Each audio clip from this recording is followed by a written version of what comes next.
है ना? तो अब हम आते हैं अपने टॉपिक पे। हम लोग कल डिस्कस कर रहे थे एनआइसोट्रोपिक क्रिस्टल्स क्या होते हैं, क्या-क्या टाइप्स हैं, हमको क्या पढ़ना है ना? तो हम एक बार आपको क्विक रिवीजन कराते हैं। एनआइसोट्रोपिक क्रिस्टल, एनआइसोट्रोपिक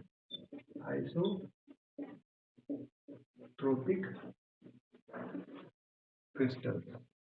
क्या बताए थे एनिसोट्रोपिक क्रिस्टल में कि ये क्रिस्टल जो होते हैं ना, ऐसे ऐसे मटेरियल्स एनिसोट्रोपिक मटेरियल कहलाएंगे जिनका फिजिकल प्रॉपर्टी डायरेक्शन के साथ चेंज होता है। ठीक है, इसका हम लोग डिस्टिंक्शन किए थे। पहला यूनी एक्सियल और दूसरा बाई एक्सियल। यूनी एक्सियल में क्या बताए थे? यूनी एक्सियल में आपको एग्जाम्पल, सबसे पहले एग्जाम्पल एग्जाम्पल आपका कैल्साइट है, टूरमेलिन है, ठीक है। और इसका बाई बाई एक्सियल का एग्जांपल जो है आपका मीका है, टोपाज है, और इसमें शायद क्वार्ट्ज भी है। ये तो याद ही रखना पड़ेगा, है ना? मीका, टोपाज और एरेगोनाइट है, इसका एग्जांपल था। ठीक। और इसमें प्रॉपर्टीज क्या थी कि जब यूनी एक्सियल पे कोई लाइट पड़ेगी तो क्या हो जाएगा, उसमें आपको दो रेज मिलेंगी, एक ई रे मिलेगी और एक ओ रे मिलेगी। ठीक। लेकिन बाई एक्सियल में जब भी लाइट पड़ेगी तो आपको दो लाइट्स तो मिलेंगी पर दोनों ई रेज होंगी। ठीक है, दोनों के दोनों क्या होंगी? ई रेज होंगी। तो यहां तक डिस्कशन हो गया था। फिर हम आपको ये भी बताए थे कि हमको बेसिकली कैल्साइट क्रिस्टल ही पढ़ना है, यूनी एक्सियल क्रिस्टल है, बाई एक्सियल क्रिस्टल के बारे में हमको नहीं पढ़ना। ठीक है, तो यहां तक देख लिए थे। अब आगे हम चलते हैं कैल्साइट क्रिस्टल के बारे में देखना, और उसमें कुछ बेसिक डेफिनेशंस देखते हैं कि क्या होती है, कैसे होती हैं चीजें। तो आज की जो हमारी हेडिंग होगी, सबसे पहली हेडिंग होगी कैल्साइट क्रिस्टल। एक बात आपको पहले बता देते हैं कि इसमें आपको समझना नहीं है, समझना इसलिए नहीं है क्योंकि आप सॉलिड स्टेट फिजिक्स पढ़ते तब शायद आपको अच्छे से समझ में आ जाता, है ना? अभी हम रोम्बोहेड्रल शेप बोलेंगे, ठीक है, प्रिंसिपल सेक्शन बोलेंगे, प्रिंसिपल एक्सिस, ऑप्टिक एक्सिस, तो सॉलिड स्टेट फिजिक्स से ही ज्यादा क्लियर होगा। अभी हम डिस्कस करने लगेंगे तो समय भी लगेगा, आपको समझ में भी नहीं आएगा उतने अच्छे से। ठीक है, तो आपको ये समझिए ये सारी चीजें बस समझ लेनी है for exam point of view. बाकी इसमें आपको बहुत ज्यादा नहीं दिमाग लगाना है कि कैसे हो रहा है, क्योंकि इसको इमेजिन किया जाता है। मान लीजिए कि आपको थ्री डायमेंशनल कोई क्रिस्टल दे दिया जाए, उसको बोला जाए कि उसके एक वर्टेक्स से आप ऐसे काटिए, है ना, एज से काटिए तो किस तरह का प्लेन बनेगा, क्या एंगल होगा, ये सारी चीजें इमेजिन की जाती है ना। वो सॉलिड स्टेट फिजिक्स का पार्ट है, तो जितना हो सकेगा हम आपको बताएंगे। नहीं समझ में आएगा तो ठीक है, आप बस पढ़ लीजिए। ठीक है, तो उसमें ज्यादा फोर्स देने की जरूरत नहीं है। तो हमारी हेडिंग क्या है? क्या होगा?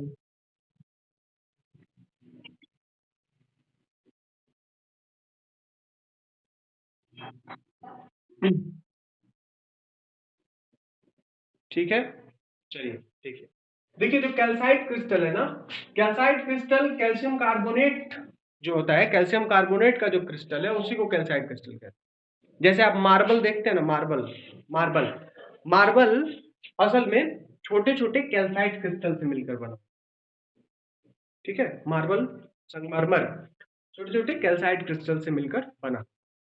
ठीक, ये जो होता है जब आप क्रिस्टल को देखिएगा, मार्बल तो कुछ अलग ही है, जब आप छोटे से क्रिस्टल को देखिएगा तो ये ट्रांसपेरेंट दिखेगा। क्या दिखेगा? तब ये आपको ट्रांसपेरेंट कैसा होता है? ये जो होता है क्रिस्टल, क्रिस्टल स्ट्रक्चर में कोई भी क्रिस्टल जो होता है बेसिक, वो उसकी स्पेसिफिक ज्योमेट्री होती है। इसकी ज्योमेट्री जो होती है उस ज्योमेट्री को कहते हैं आप रोम्बोहेड्रल। ठीक है, क्या कहते हैं? रोम्बोहेड्रल। कैसी होती है? देखिएगा, ऐसी होती है कुछ।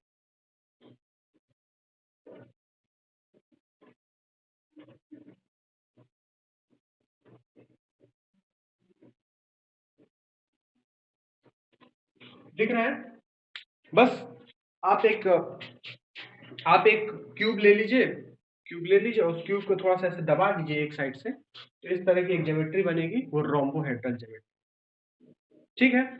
जो इसका एंगल होता है असल में बेसिकली, वो ये एंगल जो होता है वो लगभग 78 डिग्री होता है, और ये एंगल लगभग 102 डिग्री।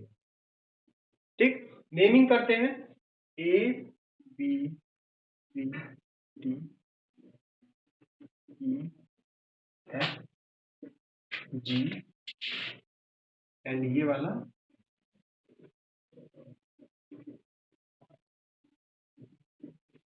जी एच। ठीक है, ये लगभग 101 डिग्री 55 मिनट होता है, 101 डिग्री 55 मिनट होता है, और ये 78 डिग्री 5 मिनट। तो इसको हटा देते हैं, इसको लगभग 102 डिग्री कर देते हैं, और इसको लगभग 78 डिग्री है। ठीक, तो ये 78 डिग्री है। इसके जितने फेसेस हैं, चाहे ABCD ले लें, चाहे ABEF ले लें, चाहे AFGD ले लें, कोई सा भी आप फेस ले लीजिए, हर फेस क्या है? हर फेस पैरेललोग्राम।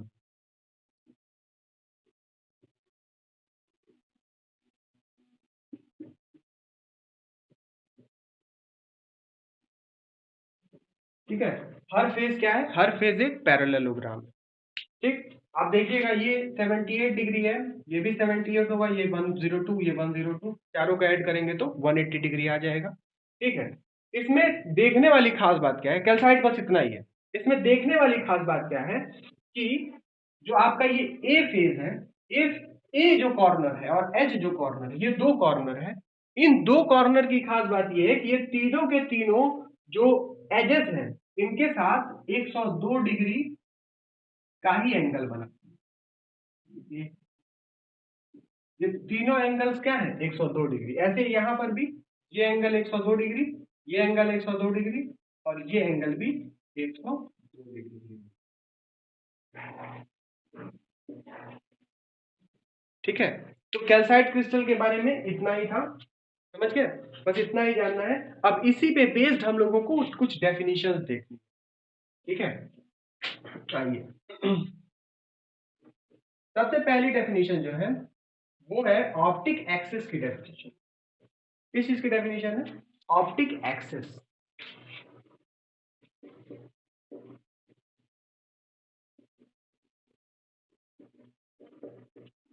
देखिए, ऑप्टिक एक्सिस जो है, ऑप्टिक एक्सिस असल में कोई एक्सिस नहीं है, एक डायरेक्शन है। ठीक है, एक रास्ता, एक पाथ है, एक रास्ता है, उसके पैरेलल भी कोई एक्सिस होगी तो उसको भी ऑप्टिक एक्सिस कहेंगे। ठीक, लेकिन ऑप्टिक एक्सिस है क्या? ये असल में एक्सिस ऑफ सिमेट्री ही होती है। किसी भी उसमें एक्सिस ऑफ सिमेट्री आपको मिलेगी। जैसे मान लीजिए आप क्यूब लेते, ऐसे आप क्यूब लेते, ठीक है, इसमें एक एक्सिस आपकी ये है, देखिएगा, एक एक्सिस जो इसे बीचों बीच जा रही है, ये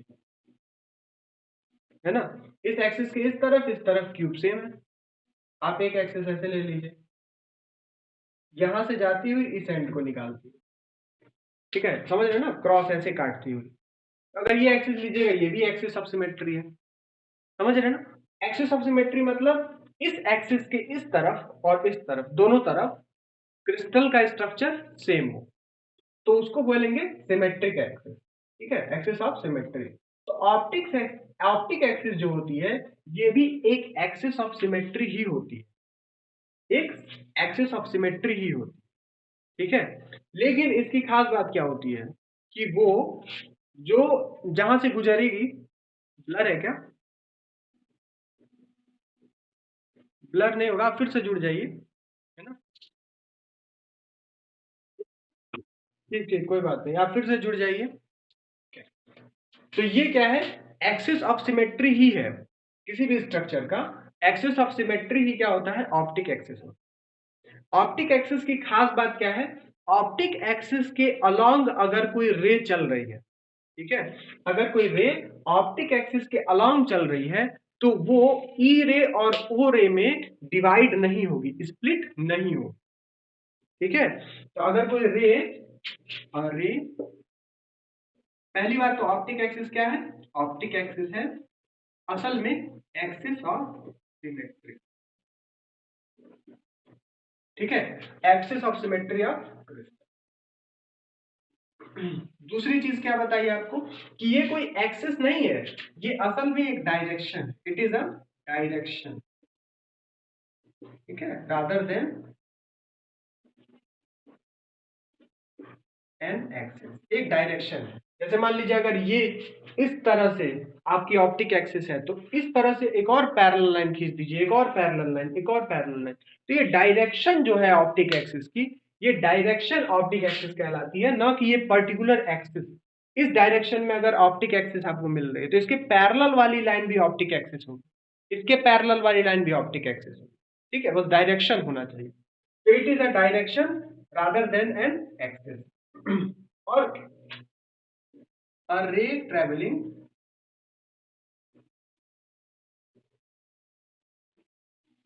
along optic axis does not split into E ray and O ray, ठीक है। तो तीन बेसिक पॉइंट समझ में आ गए। एक्सिस ऑफ सिमेट्री जो होती है वही ऑप्टिक एक्सिस है, लेकिन ये कोई एक्सिस नहीं होती है, ये एक डायरेक्शन है, जिस डायरेक्शन में एक्सिस होगी उसी डायरेक्शन में आपका एक्सिस ऑफ सिमेट्री कहलाएगा। तीसरी चीज कि a ray travelling along optic axis does not splits into e ray and O रे। ये तीन बातें समझ में आ गई, क्लियर है?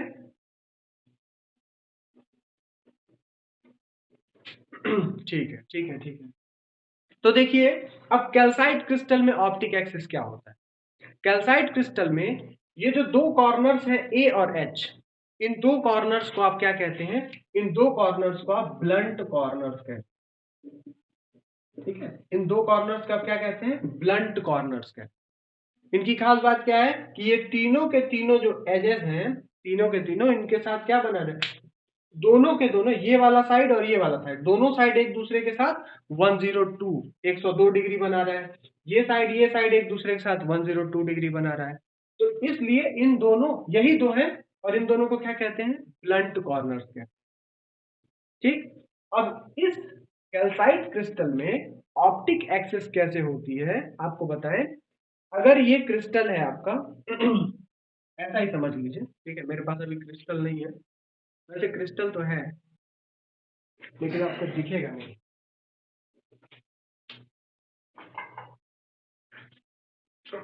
एक ट्रांसपेरेंट क्रिस्टल है मेरे पास, क्योंकि देखें आपको दिखता है, देखिए ये दिख रहा है ना आपको क्रिस्टल। क्रिस्टल नहीं है, एक ग्लास है ये। तो ऐसा ही आपका कुछ है, लेकिन इसको आप थोड़ा सा ऐसे टिल्ट कर दीजिए, देख रहे हैं? आपको दिख रहा है एकदम इसी तरह का होता है, दिख रहा है ना? अब इसमें एक ये कॉर्नर ब्लंट कॉर्नर होगा और एक ये पीछे वाला कॉर्नर ब्लंट कॉर्नर होगा, ठीक है, एक ये वाला और एक ये पीछे वाला कॉर्नर ब्लंट कॉर्नर होगा, ठीक है। थोड़ा सा इसको टिल्ट किया हुआ है। अब इसमें ए से आपको ऐसे ले जाना है एक रे, एक ऐसी रे ले जानी है, एक ऐसी रे ले जानी है जो कि ये तीनों के तीनों एजेस से इक्वल एंगल बनाए। बात समझ में आ रही है? ए से एक ऐसी रे अंदर की ओर या बाहर की, मान लीजिए एक ऐसी रे, ठीक है, ये तीनों के साथ इक्वल एंगल अगर बना दे तो ये ऑप्टिक एक्सिस। जैसे मान लीजिए कि ये आपका कोऑर्डिनेट ज्योमेट्री है, आप कोई ऐसा ऐसा कोई वेक्टर ले लिए, ये वेक्टर इसके साथ भी 45 डिग्री, इसके साथ भी 45, इसके साथ भी 45, ऐसा बना सकता है ना? बिल्कुल ऐसा ही करना है। तो अभी आपका वेक्टर कैसा है? अभी आपका वेक्टर के कोऑर्डिनेट्स कैसे हैं? एक ऐसा है, एक इधर गया है और एक इधर गया है, यही ए पॉइंट है। अब इस ए पॉइंट से आप कोई ऐसा वेक्टर ले लीजिए, वेक्टर मतलब कोई ऐसा ऐसा एक्सिस ले लेना है जो इन तीनों के तीनों साइड्स के साथ क्या बनाए? इक्वल एंगल अगर बना दे, इक्वल एंगल बना दे तो वो क्या होगा? Optic axis. बात समझ में आ गया?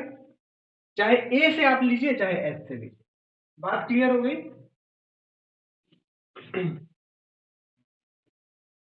नोट्स में लिखा है, टेंशन लेने की जरूरत नहीं है कि सर कहां से इसको पढ़ेंगे, क्या पढ़ेंगे।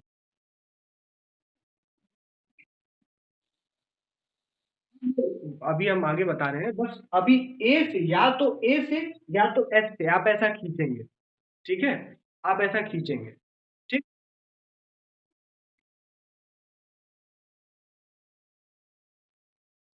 हाँ हाँ, ए से ऐसा खींचे, ए पॉइंट ए से ऐसा खींचे कि वो एडी, ए बी और AF तीनों से इक्वल एंगल बनाए, ठीक है, तो उसको क्या कहेंगे, ठीक है, ठीक है। अब देखिए एक और चीज होती है, ये तो इस कैल्साइट क्रिस्टल में ऑप्टिक एक्सिस की डेफिनेशन है। देखा क्या गया कि ये ऑप्टिक एक्सिस अब जब ड्रॉ करते हैं तो ये सीधे सीधे ए से एच की ओर जाता है, ठीक है, ए से एच को मिलाता हुआ जाता है, ठीक। तो आपका ऑप्टिक एक्सिस, अगर आप ये देखिएगा तो इसमें आपका ऑप्टिक एक्सिस कैसा हो जाएगा, आपका ये वाला वर्टेक्स हो जाएगा, ऐसा दिख रहा है, इस तरह का वर्टेक्स हो जाएगा ऑप्टिक एक्सिस, क्लियर है ना, ऐसा वर्टेक्स हो जाएगा, इस तरह दिखेगा। अब ये जो है, ये ऑप्टिक एक्सिस के पैरेलल ऐसा हो गया। अब इस ऑप्टिक एक्सिस के पैरेलल आप कहीं से भी खींच दीजिए, कहीं से भी आप दूसरा एक्सिस खींच दीजिए, तो वो भी ऑप्टिक एक्सिस, ठीक है। आप आइए जरा बनाते हैं एक बार फिर से, फिर आपको बताते हैं। मान लीजिए ये है आपका,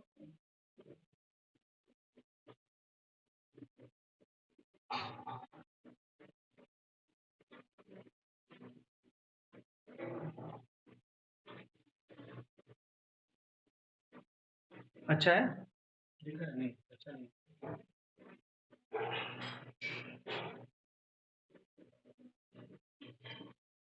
अब थोड़ा सा देखिए, ये राम्बोहेड्रल क्रिस्टल है। अब देखिए यहाँ पर एक, ये मान लीजिए ए कॉर्नर है और ये एच कॉर्नर है, तो ऑप्टिक एक्सिस आपकी कैसे जा रही है, ए से एच की तरफ जा रही है, ये एच कॉर्नर है। ऑप्टिक एक्सिस कैसी है आपकी, एच से ए को मिलाती है, एकदम डायगोनल है, ठीक। अब इस एक्सिस के, ये कहाँ चली जा रही है,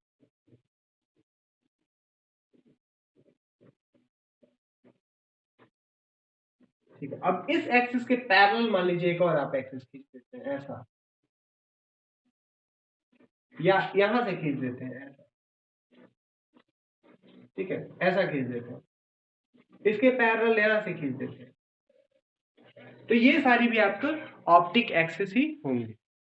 बात समझ में आ गई? तो ये तो आपका मेन ऑप्टिक एक्सिस निकालने का एक वे है कि आप ए या एच को रेफरेंस मान के, ब्लंट कॉर्नर्स को रेफरेंस मानकर एक ऐसी लाइन खींचे जो तीनों के साथ इक्वल एंगल बनाती हो, ठीक। अब इसी के पैरेलल भी कोई और एक्सिस खींच दीजिएगा तो वो सारी की सारी आपकी क्या कहलाएंगी, ऑप्टिक एक्सिस है, ठीक है। होप क्लियर हो गया होगा।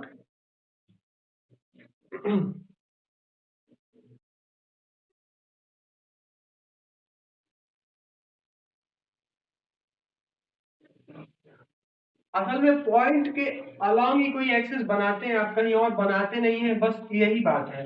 आप तो एक्सिस कहीं भी खींच सकते हैं, किसी पॉइंट के थ्रू एक्सिस खींचेंगे, है ना, बस यही इसीलिए जरूरी है और कोई नहीं जरूरी है, ठीक है। अब देखिए, अब हमको प्रिंसिपल सेक्शन पढ़ना है, ठीक। प्रिंसिपल सेक्शन, ऑप्टिक एक्सिस तो लगभग थोड़ा बहुत दिख भी गया, प्रिंसिपल सेक्शन जो है आपको देखिए दिखता है कि नहीं दिखता है। देखिए प्रिंसिपल सेक्शन जो होता है ना, आप प्रिंसिपल सेक्शन को डिफाइन करते हैं कि एक ऐसा प्लेन, ठीक है, एक ऐसा plane principal section,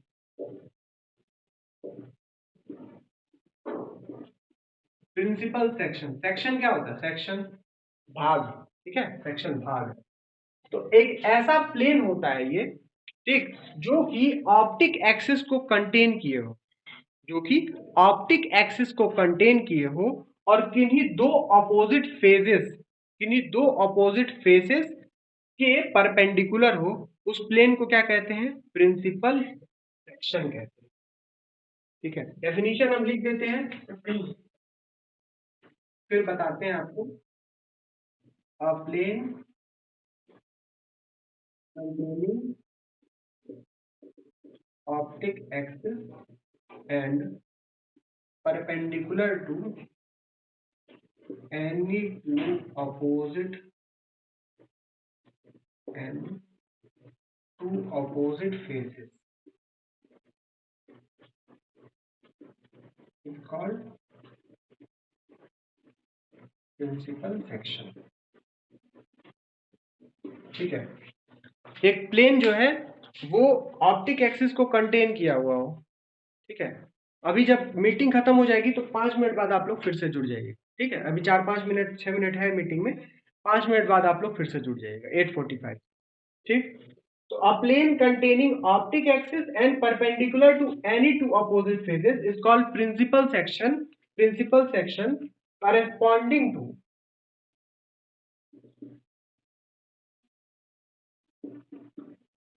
those phases। ठीक है, यानी प्रिंसिपल सेक्शन उन फेसेस के करस्पॉन्डिंग वो प्रिंसिपल सेक्शन कहलाता है। ठीक है, मान लीजिए एक ऑप्टिक एक्सिस ये है, इसको एक प्लेन कंटेन कर सकता है। मान लीजिए एक प्लेन है, उसमें ऑप्टिक एक्सिस है। अब ये प्लेन प्रिंसिपल सेक्शन कब होगा? जब ये प्लेन किन्हीं दो फेसेस के परपेंडिकुलर हो जाए तो ये प्लेन क्या कहलाने लगेगा? प्रिंसिपल सेक्शन कहलाएगा उन फेसेस के करस्पॉन्ड। अब चूंकि इसमें 3 पेयर ऑफ अपोजिट फेसेस हैं, एक ये ऊपर नीचे वाला और इधर इधर वाला, 3 पेयर है, इसलिए आपको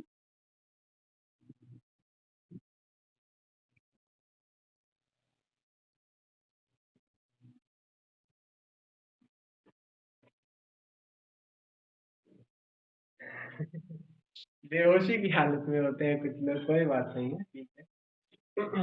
तो आपके 3 पेयर है, 3 पेयर ऑफ अपोजिट फेसेस हैं, तो इसलिए आपको 3 प्रिंसिपल सेक्शंस मिलेंगे। ठीक है, एक बार इन दोनों के परपेंडिकुलर वाला मिलेगा, एक बार इन दोनों के परपेंडिकुलर, एक बार इन दोनों के परपेंडिकुलर वाला। ठीक है, 3 प्रिंसिपल सेक्शन मिलेंगे। बात समझ में आ गई? जो कैल्साइट क्रिस्टल में प्रिंसिपल, हाँ हाँ करा रहे हैं, कैल्साइट क्रिस्टल में जो प्रिंसिपल सेक्शन होता है ना, उसको वो जो है इसी तरह का होता है, जो 71 डिग्री और 109 डिग्री एंगल बनाता है। ये 109 होगा और ये 71 डिग्री का एंगल। ठीक, कैसा होगा आइए दिखाते हैं।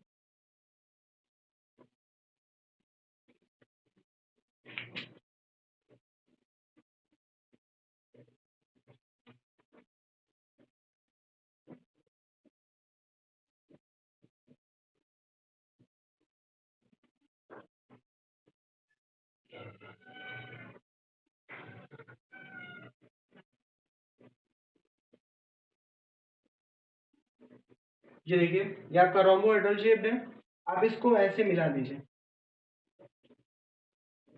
ठीक, समझ रहे हैं ना कैसे मिलाया हुआ है?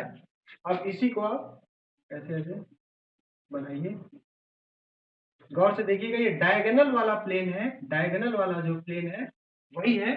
इस प्लेन के अलोंग ही ये ए है और ये एच है। इसी प्लेन के अलोंग आपको कहीं पे ऑप्टिक एक्सिस मिली हुई है, यही कहीं ऑप्टिक एक्सिस है। तो ये जो प्लेन है ये ऑप्टिक एक्सिस को तो कंटेन किया हुआ है। दूसरा, ये ए बी सी डी और ई एफ जी एच के परपेंडिकुलर है। देखिए ये प्लेन यहाँ पे परपेंडिकुलर है ना, तो ये एक प्रिंसिपल सेक्शन है। बात समझ में आ गई? ये क्या है? Principal section. अब देखिए प्रिंसिपल सेक्शन के,